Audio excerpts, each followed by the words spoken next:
I was born on a little tiny Western family home, and there were about 2,000 people in the whole area. And then I left this little Western home, went to the big city, Salt Lake City, and went to business college there and worked. And World War II broke out, and I went to work I was secretary to the manager of Remington Arms. And when I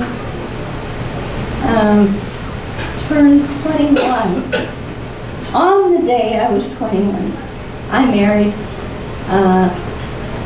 my husband, Hugh, and he was a sergeant in the Army. And we married in Chicago at a roommate's home, family home, left the next day on a troop train and went down to Dothan, Alabama to Camp Rucker. That's the day. That's the day.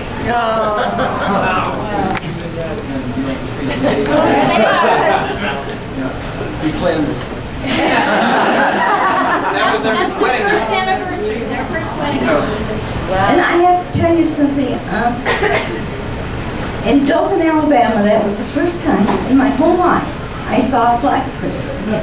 There were never any prior to that in this little town in Wyoming, and I didn't run into any in Salt Lake City. Not likely. And so the day after we got there was Saturday, and everybody came to town, and there were all these black people, first I'd ever seen.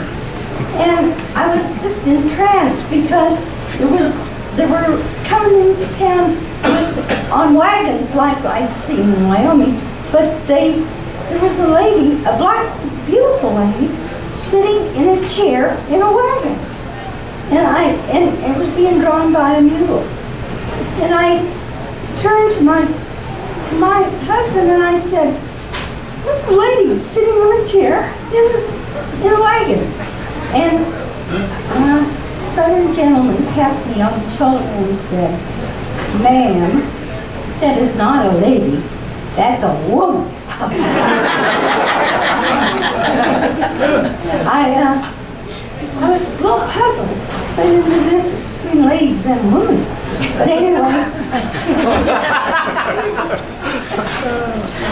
then I noticed there were drinking fountains for whites, drinking fountains for blacks, and after a few months, he was transferred to Camp Rucker out. No, that was in Alabama. He was transferred to Fort McPherson, Georgia, and I had to ride a streetcar to work, and the blacks were in the back, the whites in the front. This really bothered me, but then peace was declared, and Hugh and I went back to Salt Lake City, and I was told by a doctor then that I was probably never to have any children. So I resolved myself to that, and Maybe that was advice. I was told, well, I didn't like that advice. But you know what? I went to work for the War Department again. And I was secretary to the Lonely Area Officers. I'm bringing veterans homes. And when I stayed there till I was working there till I was 21. I don't know if my hand can wait to 90.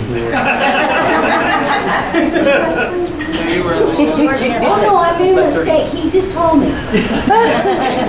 A miracle happened. When I was 30, I had this young man.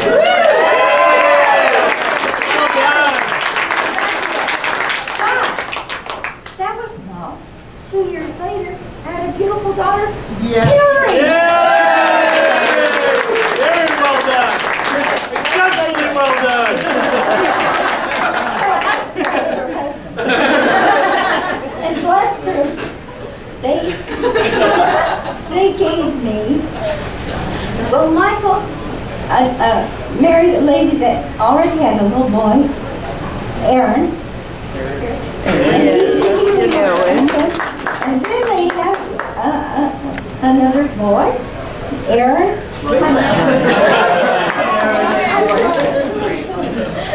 Too many children. Brian. And they take such good care of their granny. And then, 2 years after having Michael, or Terry. See, I messed up. 4 years after. No, let her go. She was 2 years after Michael was 10. 2 years after I had another son, Kevin.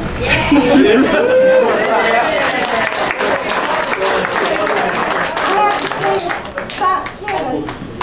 Michael informed me before Kevin was born that I was going to have. He had been praying for a baby brother. I said, oh yeah. Well, this baby brother came. And so he said, he was my gift, and I get to name him. And he did. He named Kevin. Kevin Chung. Thanks. Good Irish name. And then Kevin, he gave me 2 wonderful grandsons, Jonathan, over there, and Jameson. Yeah. Jonathan is a sophomore in CU, and Jameson is an outstanding student, a freshman in high school in Greenwood. And he's a good piano player. Then,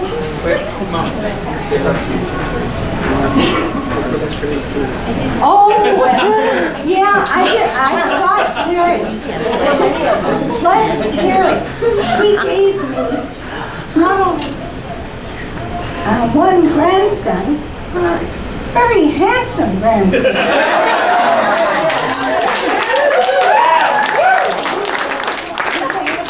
His name is Travis, and he's sitting there with his charming little wife from Jamie.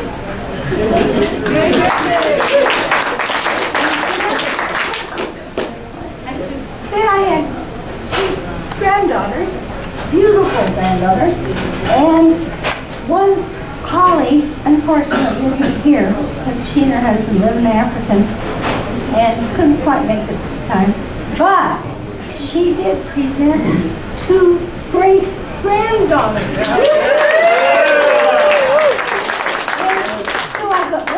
Christmas, that's why I was determined to go. I was going to see those great granddaughters, and I did. and the one, Holly, was like me. The doctor, they had sort of given up having a family, and was really not expecting one, so they went ahead and adopted a little African, sweet little girl named Aaliyah. And I said to Ben at that time, I said, you know, I've heard lots of times when people have adopted a child, they have one of their own. And lo and behold, they did. They have a little 10-month-old baby girl named Saffron Hope. Real sweet. So I did get to see her at Christmas. And then, and Tina, I don't know where she is. I'm sorry. Yay, Tina! She was the one that came over and put some makeup on me and said, I'm going to make you look like, I said, 25? She said, no, 7.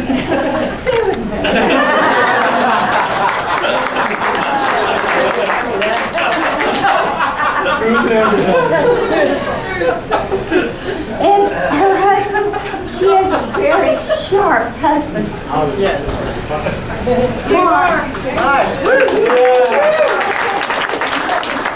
Both of them attend universities in Georgia. In Virginia. Oh. And then, let's see. Oh, and let me tell you. So, 3 years later. 3 years later. 3 years. 2 years. Almost 3. Anyway, I received from the good Lord, I received a surprise. Which some people call an accident. Unexpected. Wonderful son. Craig. Yes. And he has a lovely Carrie, and I love her very much. This is Karen. And she worked tirelessly on this thing, and I do appreciate it.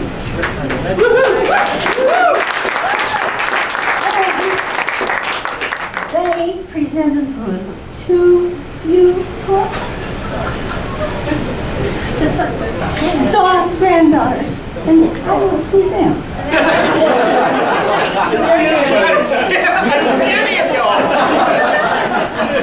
And there's Ella. Ella's 60. I have to tell you about Ella. She, at 15, volunteered to go to India to work in an orphanage with disabled orphans. And believe it or not, she wanted to bring 4 of them home, but they didn't. And then, not on top of that, she called where they were keeping homeless. There was a place where homeless girls go, and she is an outstanding student. So what does she do? She called to see if she could tutor some of those students, which she does, so that they could get their GED. That's right. Can you believe that? And then there's happy-go-lucky Katie. With her beautiful red hair. My mother-in-law had red hair and was really sweet, and Katie has a lot of her traits. I see it. And you know, she's an athlete. She loves basketball. And bless Craig, he tries to get into every game that she goes to, and I understand shouts. Now you've met all my family, and they are marvelous, and I love them. But you know what? I have one more great gift, and that's all of you. All of you. And I have a good friend of Michael's, Renee, and you know what she does? She takes me out to the doctor. She lives in Boulder. Comes clear down, takes me out to the doctor, takes me home in Lakewood, drive back to Boulder, and she's very good to me, very good. All of them.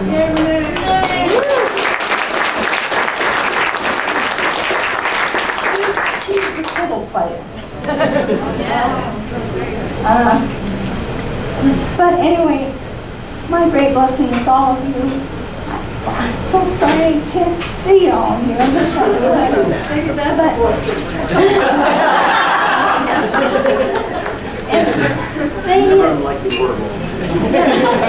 That's true. I remember liking words.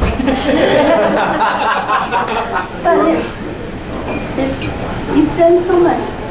You've contributed so much to my life, and I love you all. And you know what? I'm going to sit down. All right.